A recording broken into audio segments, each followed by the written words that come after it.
She asked me what I was thinking. Then he did too. And for a second I thought if I said it out loud, everything between us would burn. The room wasn't dark, but it felt that way, the kind of soft light that blurs edges, makes people look closer than they are. She was standing by the kitchen counter, one hand on a glass of water, like she needed it to keep herself grounded. Her shoulders were bare where her sweater slipped down.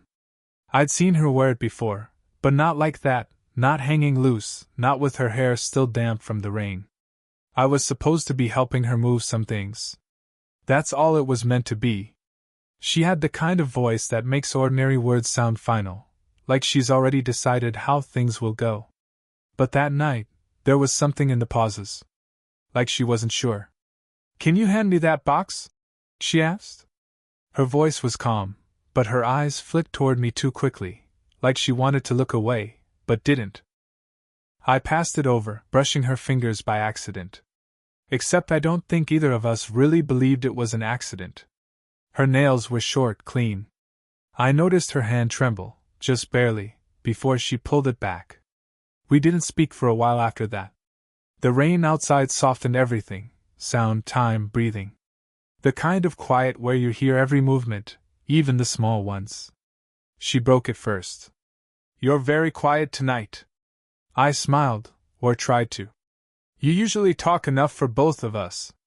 She laughed under her breath, but it came out shaky. "I didn't realize you were keeping score." That laugh did something to me. It wasn't flirty. It was tired, maybe.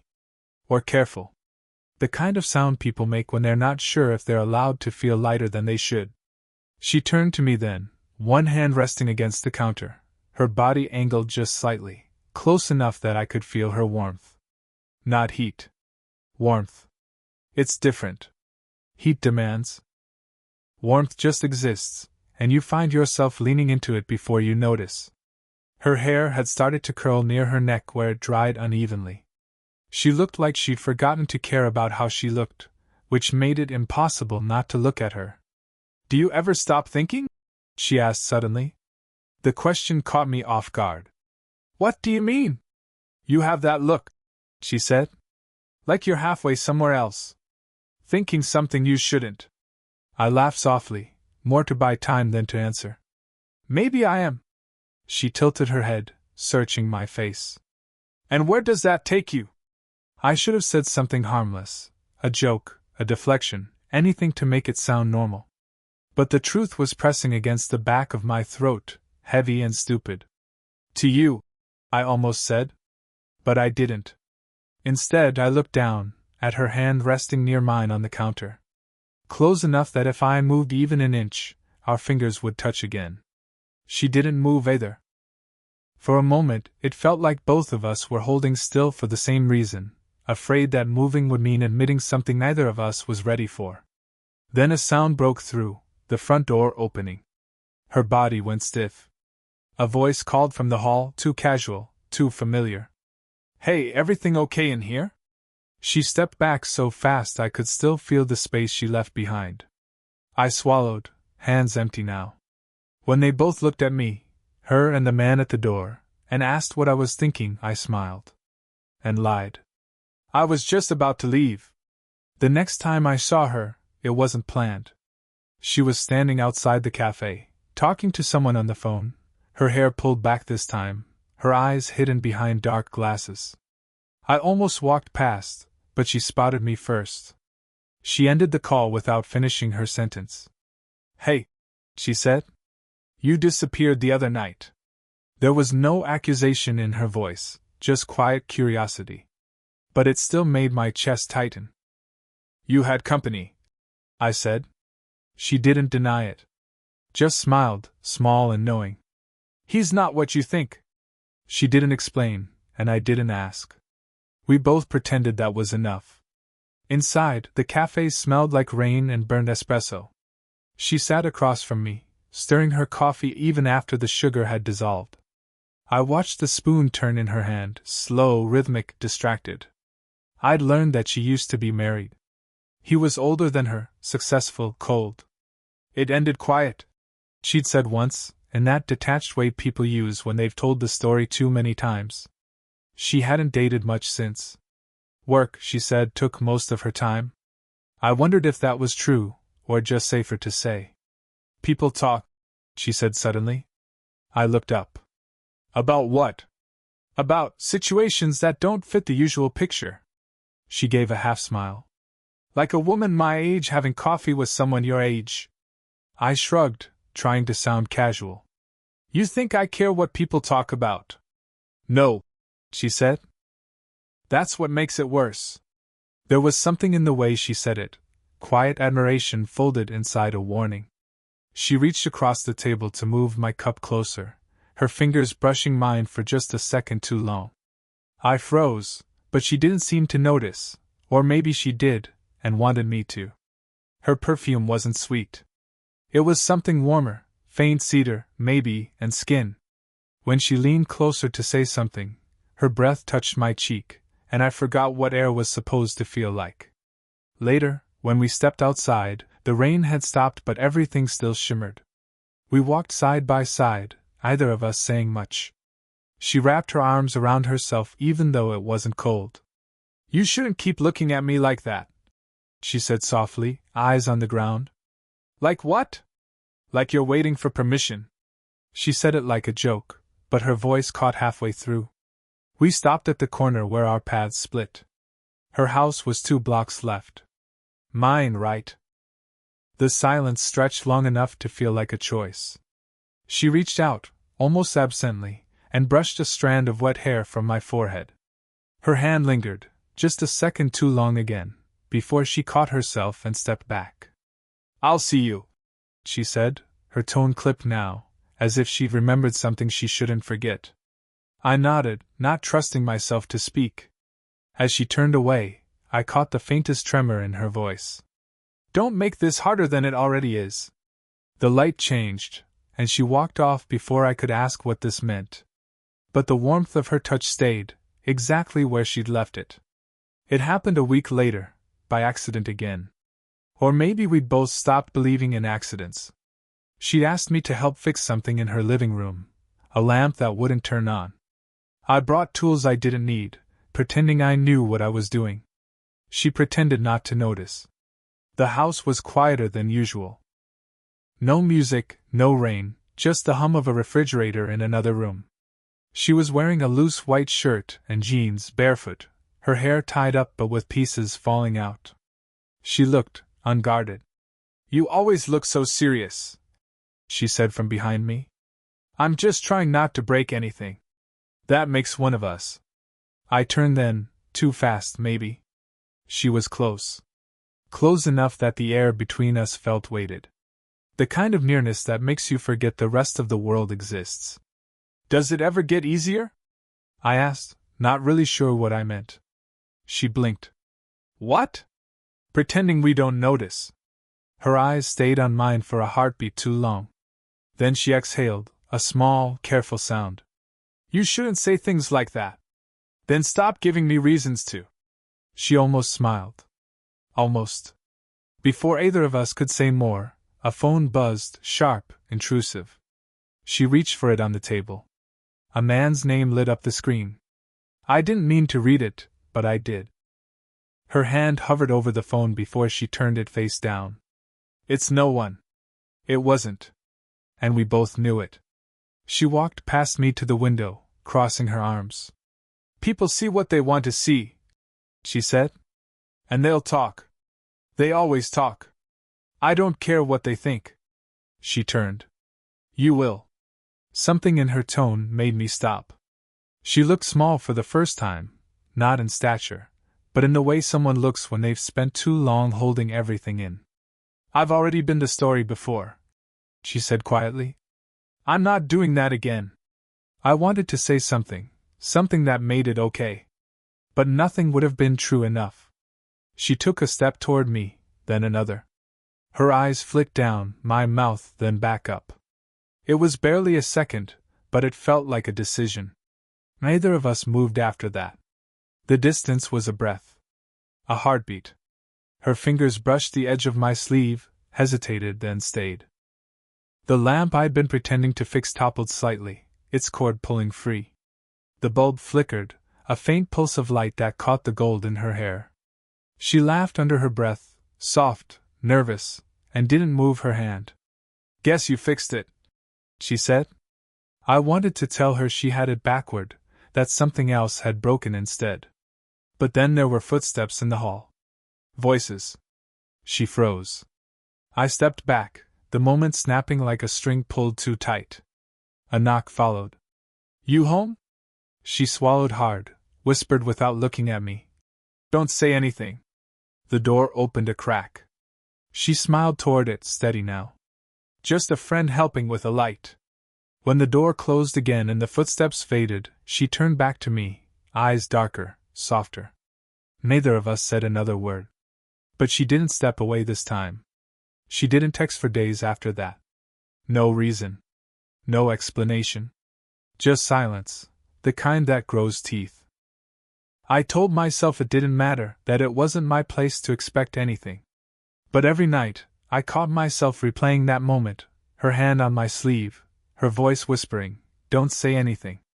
When her name finally appeared on my phone, it was late. "Can you stop by?" No greeting. No emoji. Just that. She opened the door before I could knock twice. The lights were low, only one lamp on in the corner. The same one I'd pretended to fix. "You shouldn't be here," she said, but she didn't step aside to stop me either. "I know." Her lips pressed into a thin line. "Then why are you?" "I could ask you the same thing." The air between us was heavier than before. Her sweater hung loose again, like last time, soft gray, sleeves pulled to her wrists. She looked tired. Beautiful, but tired. She turned away, running a hand through her hair. "He saw us that night," she said quietly. "He asked who you were." "What did you tell him?" "That you were just helping." I stepped closer. "Was that a lie?" She didn't answer right away. Instead, she faced me, eyes searching mine for something she probably didn't want to find. "You make it hard to remember what I promised myself." "What did you promise?" "That I wouldn't get close again. Not like this." I could feel my pulse in my neck. The space between us kept shrinking without either of us moving. I could smell her perfume, faint, familiar, and hear the catch in her breath. "You think this is nothing?" I asked, softer than I meant to. She looked down, her voice barely above a whisper. "No. That's the problem." I reached out before I could stop myself, brushed a loose strand of hair from her face. My fingers grazed her skin, light as static, and she didn't pull away. Her eyes fluttered shut for half a second, like she was trying to steady herself. When she opened them again, something in her had shifted, resolve or surrender, I couldn't tell. "You shouldn't," she said. "I know." Her breath trembled as she spoke. "Then why are you still standing there?" I didn't have an answer. Or maybe I did, but it wasn't made of words. She took one step closer, her hand finding my chest, flat palm, slow pressure. Not pushing me away. Just feeling. "You're shaking," she said. "So are you." Her laugh cracked halfway through, small and nervous. "You're too young for this. And you're too scared." That made her look up. Her hand still on my chest. My hand now resting over hers. The silence stretched, long, electric. Her lips parted just enough for air to pass between us, and I thought, this is it. Then the sound of the phone shattered it, sharp, cutting through the quiet. She flinched, stepped back, and the spell broke. Neither of us reached for it. The ringing stopped. We stood there, breathing the same uneven air. Finally, she whispered, "If you stay another minute, I won't stop this." I didn't move. Neither did she. And that was the moment I realized we already hadn't. The next morning, everything felt wrong. Her street was quiet, the kind of quiet that hums with something waiting to happen. I shouldn't have gone back, but my chest felt heavy, like I'd left something there that only she could give back. When she opened the door, she didn't look surprised. Just tired. Like she'd been expecting me, dreading it. "Come in," she said, voice rough. The lamp was still on, same soft light as before. I noticed right away that her phone was shattered on the counter, screen spidered, pieces of glass glinting. You okay? She gave a small, humorless smile. He knows. I froze. What? He came by this morning. Said someone saw us? Said you were. She stopped, biting the inside of her cheek. He didn't say it, but I could hear what he meant. I took a step closer. You told me it was over. It was, she said too fast. Then quieter. At least I thought it was. The silence that followed wasn't empty. It buzzed, sharp and alive. Did you lie to me? I asked. Her eyes met mine, steady but wet. No. I just didn't tell you everything. What's left to tell? She looked down, one hand tightening around the back of a chair. He's not just someone I used to be with. He's my boss. He owns the studio. I thought he wouldn't care anymore. I stepped back, the words landing heavy. So what are we then? She shook her head, a breathless laugh escaping her, part shame, part disbelief. A mistake that keeps happening. I wanted to be angry, but all I could see was the way her fingers trembled when she brushed her hair from her face. You think I don't feel it too? She said. I can't sleep. I replay every second, every time you looked at me and… She stopped herself, swallowing hard. Then say it, I said, my voice breaking a little. Say you want me to stop. Say none of it meant anything. Her lips parted, but nothing came out. Her breath itched, and her eyes flicked toward me, then down to my hands, clenched, waiting. I can't, she whispered. Because it did. That was the truth, the one that cracked everything open. I crossed the space between us before I could think better of it. She didn't move. When I reached her, my hand brushed against hers, and she let it stay there. Her skin was cool, her pulse fast. You shouldn't have come, she said again, but this time her voice had no strength. Neither should you have called. Her laugh broke halfway. She stepped past me, shoulders brushing mine, the touch so brief it hurt. Then she stopped behind me, close enough that I could feel her breath near my neck. If we keep this up, she whispered, it won't just ruin me. I turned slowly. Then what do you want me to do? She met my eyes, steady now. Don't make me choose. Her phone buzzed again on the counter, another message from his name. She didn't look at it. And I knew, even before she did, that the choice was already being made. It was raining again. Not the soft kind this time, heavier, colder, the kind that makes every sound sharper. She texted just 3 words, we need to talk. When I got there, her living room was dim except for the lamp, that same flickering one. She hadn't fixed it, maybe on purpose. The shadows trembled across her face, making her look both close and unreachable. She didn't say anything at first. Just stood by the window, watching the rain slide down the glass. You're not supposed to be here, she said finally. Then why ask me to come? Her shoulders tensed. Because I can't stop thinking about it. I took a breath, careful. About what? She turned then, her voice barely holding together. You. Us. The way you look at me like you already know what I'm afraid to admit. The words hit like a spark. My chest tightened. Then say it.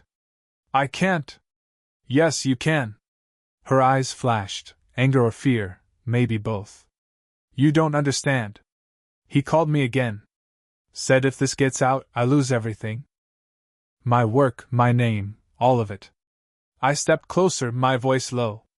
And if you keep pretending it doesn't matter, what do you keep? Her breath caught. I could feel the space between us closing, just a few inches, barely enough to breathe. Her hands hung by her sides, trembling. You think this is simple? She whispered. You're young. You'll move on. You'll forget. Then make me. Her eyes flicked up, startled, aching. Don't do that. But I didn't stop. I reached out slowly, giving her time to pull away. My hand brushed her arm, her sleeve damp from the rain. The heat of her skin beneath it burned through the fabric. You keep saying no, I said quietly, but you never move. She exhaled, shaking her head, but her body leaned in, just slightly, an instinct she couldn't control. Her hand came up then, pressed against my chest. Not pushing, feeling. My heart was hammering against her palm. "This is wrong," she said. "I know." The air between us was too tight, too real. Her forehead nearly touched mine. I could feel her breath, uneven, trembling. She closed her eyes. "If I do this, I can't go back." "Neither can I." For a moment, everything stopped, the rain, the light, the world outside the window. Just her, standing there, caught between fear and want. Then she moved first. Not a kiss. Just a surrender, a soft, trembling exhale as she leaned into me, her head against my shoulder. My arms came up, instinctively, holding her like something fragile and certain. We stood there in silence, the rain crashing against the glass, the lamp flickering once before going out completely. When she finally spoke, her voice was steady. "Now you know." And I did. Not because she said it, but because, in that still, dark room, either of us tried to stop the truth from finally breathing. The next morning, the rain had stopped. The street outside her house was washed clean, quiet, smelling faintly of wet asphalt and coffee. I hadn't planned to stay. But neither of us had said the words that would have made me leave. She was sitting on the couch, legs tucked under her, wearing one of those oversized shirts that always looked like borrowed time. The lamp, the one that started all of this, was still broken. I'd thought about fixing it again, but maybe it was better that way. Some things look more honest when they don't work perfectly. She looked up when I came back from the kitchen, holding 2 mugs. Her smile was small, hesitant. "You don't make coffee like someone who's 24. "I've had a good teacher," I said, handing her one. Her fingers brushed mine as she took it, not by accident this time. Just a quiet kind of touch that didn't need explaining. We sat there, side by side, letting the silence do most of the talking. The kind that wasn't awkward anymore, just full. After a while, she said, "He called again." I didn't answer. I waited. "I will, eventually," she added. "To tell him I'm not coming back to the studio." I didn't know what to say to that. "You don't have to, I do," she interrupted softly. "Not because of you. Because of me." That was the first time I'd seen her look lighter, like she'd stopped holding her breath. "I spent years trying not to be seen," she said after a moment. "Then you walked in with your quiet questions and didn't look away." I laughed under my breath. "I was trying not to stare." "You failed," she said, smiling into her cup. Then, quieter, "I'm glad you did." The window was still fogged from the night before, but light was finally coming through. I reached out, took her free hand. She didn't flinch, didn't pull back, just let our fingers settle together, slow and certain. The world outside kept moving, cars, birds, someone shouting down the street, but inside, everything felt still. Not perfect. Just real. "You still think this is wrong?" I asked. She turned to me, studying my face like she was memorizing it. "No," she said. "Just unexpected." That felt like enough. I leaned in, pressed my forehead to hers. Not a kiss. Something quieter. A promise we didn't have to name. Her voice came out barely above a whisper. "So what happens now?" I smiled. "We stop pretending we don't already know." She laughed softly, the kind of laugh that only comes when you finally stop running from yourself. The light shifted, warm and forgiving, and for the first time since I'd met her, she didn't look like she was waiting for something to fall apart. She just looked at me, and stayed. "Did you enjoy the story? What kind of stories would you like to hear next?"